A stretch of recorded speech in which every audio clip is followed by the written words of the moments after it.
I am back for round 2 of the Super Short Switch series of podcast episodes to make it super easy for you to switch to clean in 2025. Today, I'm talking about dry shampoo. There's a lot wrong with dry shampoo, but the biggest one I think of when I think of dry shampoo is the packaging. Almost all dry shampoos come in an aerosol spray that uses either propane, isobutane, hydrofluorocarbon 152A. These are propellants that force the air out. And the problem is these propellants are highly flammable gases that are actually really bad for the environment. And they're so flammable.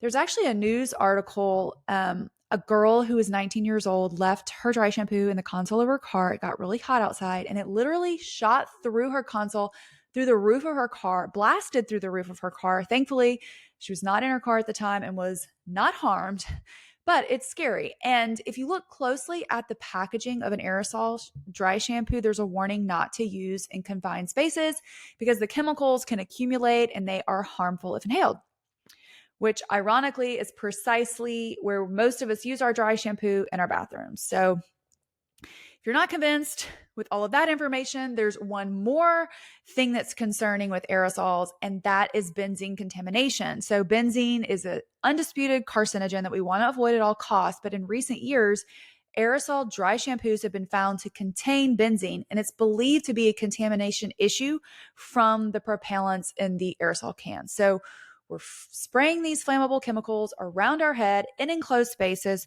potentially inhaling benzene. This is not good for us.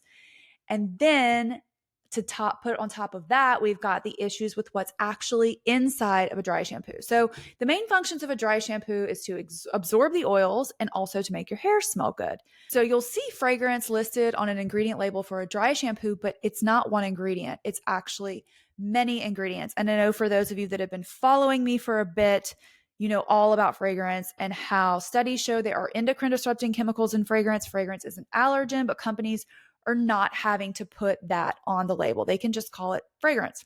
Okay, and also fragrances are allergenic. So we're spraying these around our head, causing allergies, potentially containing endocrine disruptors. Now, I want to point out the popular dry shampoos to avoid. So Dry Bar is one, Batiste, Oribe I know is really popular, and also ones that are said to be clean but aren't are Living Proof, Day, Crown Affair, Amica, K18. What's interesting about the Amica one, it's actually in the Clean at Sephora section. It says it's talc free, and I think most people would assume that means it's clean, right? But no, it actually has those propellants that I was talking about, and it has this ingredient that's a reproductive toxin that's banned in the EU. And the reason this is so crazy to me is because this particular ingredient was at the center of this TikTok controversy because influencers caught on that this reproductive toxin was an Olaplex. It caused all this backlash. So why is Amica even considering using this ingredient? It is not necessary. It's just a fragrance ingredient. So sometimes it feels like companies are just asking for the controversy. It would be so easy to avoid certain harmful ingredients. But the safest option, in my opinion, at this point, instead of using a traditional dry shampoo, is using a dry shampoo powder.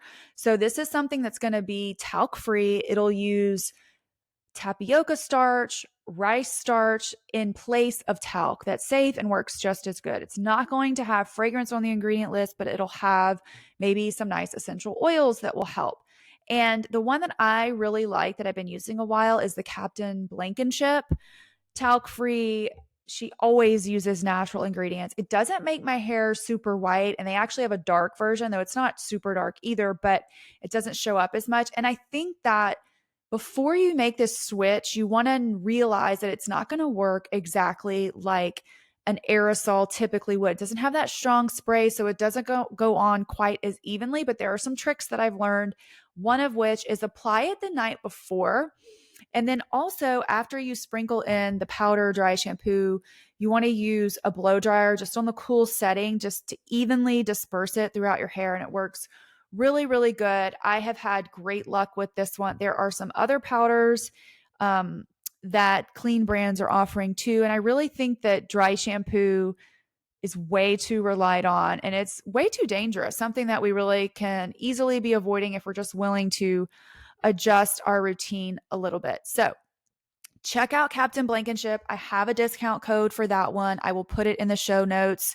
And of course, reach out to me if you have any questions. If you're trying to navigate a safer dry shampoo, I am always happy to help. And I hope this is the next switch you make.